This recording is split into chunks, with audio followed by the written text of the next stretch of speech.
My name is Michelle Gant. I'm currently employed at the History Factory as a staff archivist.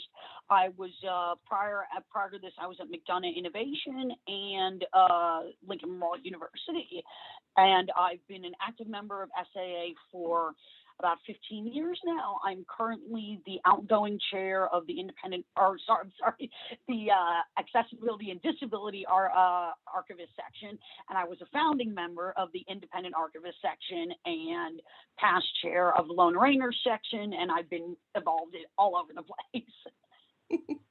So just like a little bit involved.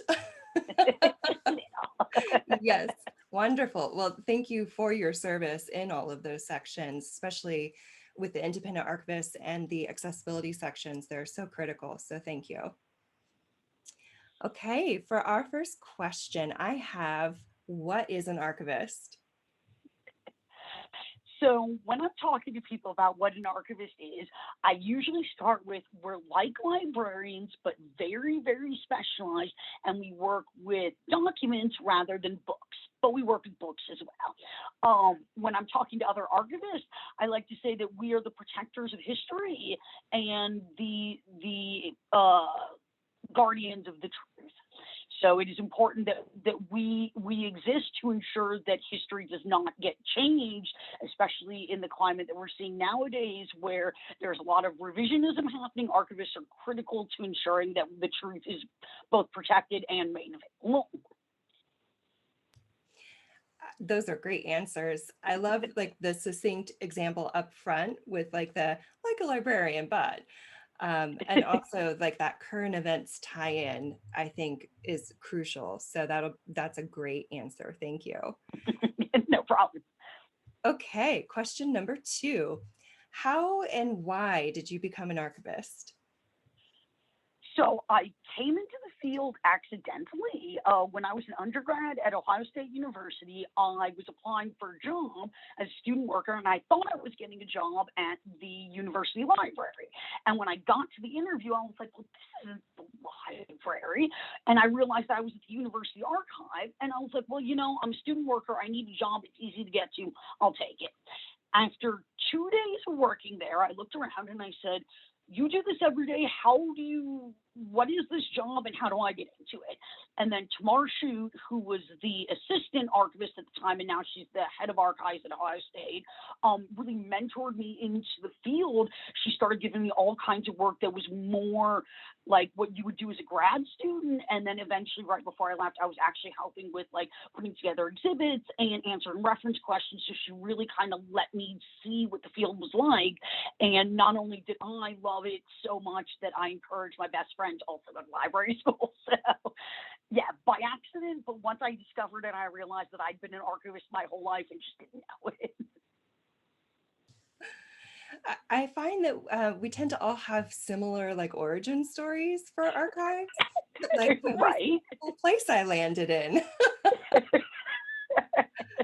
Awesome. It's a good way to know if you want to be in the field or not.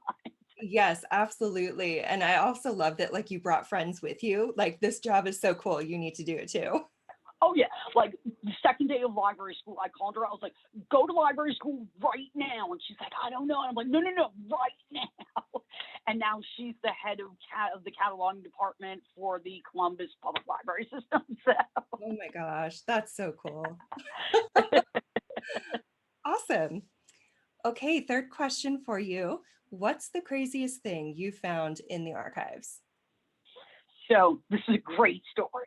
When I worked at Lincoln Memorial University, we had a huge collection of Lincoln material, and we had a museum dedicated to them.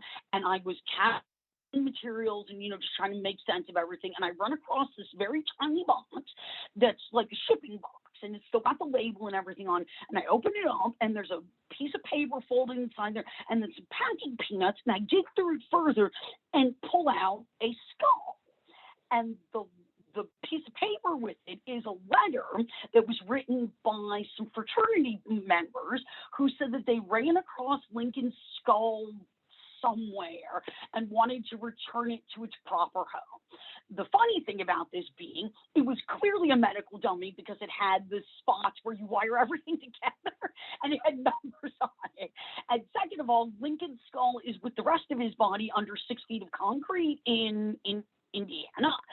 So it was hilarious that these drunken guys had gone through so much effort to do this. And so me and the curator actually argued back and forth on whether we should keep it or not, because clearly it's not part of the collection, but it was so funny and they put so much effort into it that I was like, this is a testament to what people are willing to do when they realize that archives exist.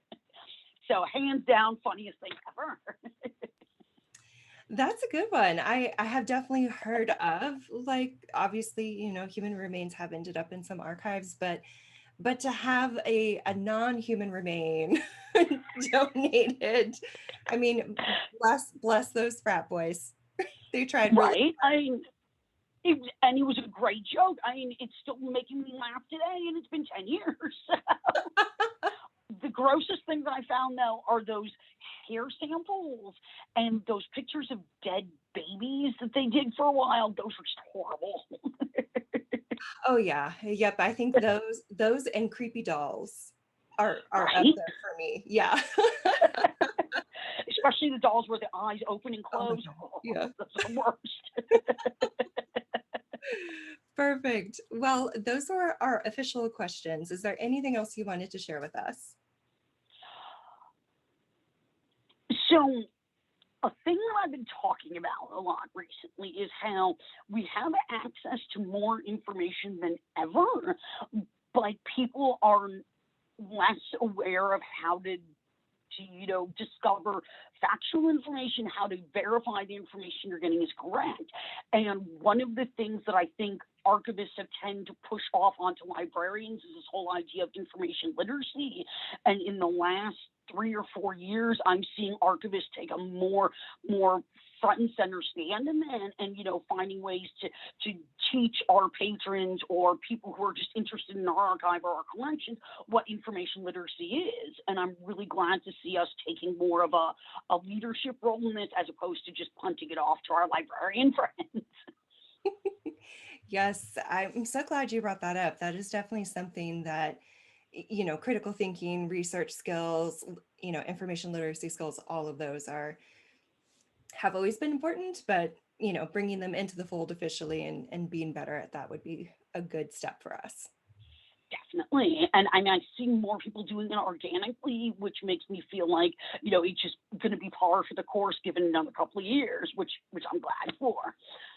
Another thing I'm seeing a lot of is that because of COVID, we have discovered that we can offer archival services in a whole host of ways that we never thought of 2 years ago.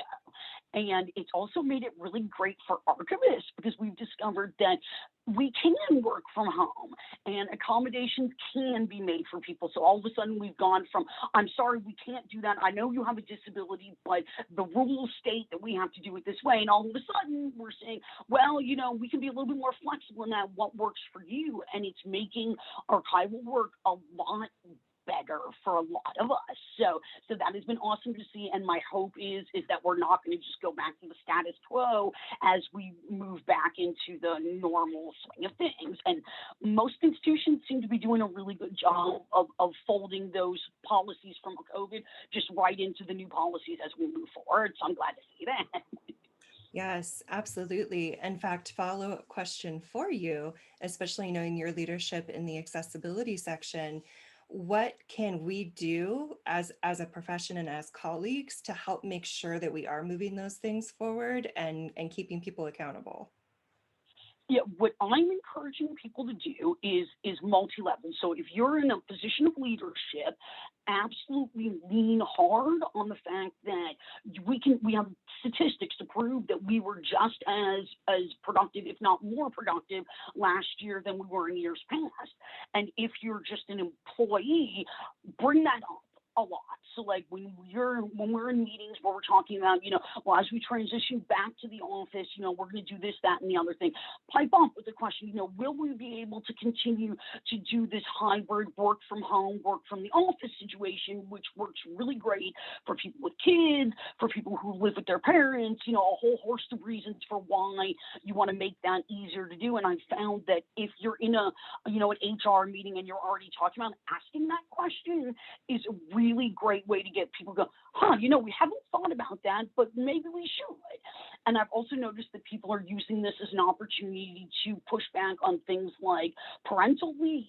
Like we redid our whole policy here based on what was happening during COVID and the realization that we could take this opportunity to make things better for everybody on our staff, not just pregnant people. So that was the nice thing too, is that we actually folded paternal leave into this, and adoption leave, and taking into consideration all the ways that families are made up, and making sure that we're giving people the space that they need for that. And I really loved how my company especially approached it in terms of language, so that nobody felt like it was that traditional heterosexual family setup. We really made sure to make everyone feel included, and I loved that. I was just so thrilled that they did it.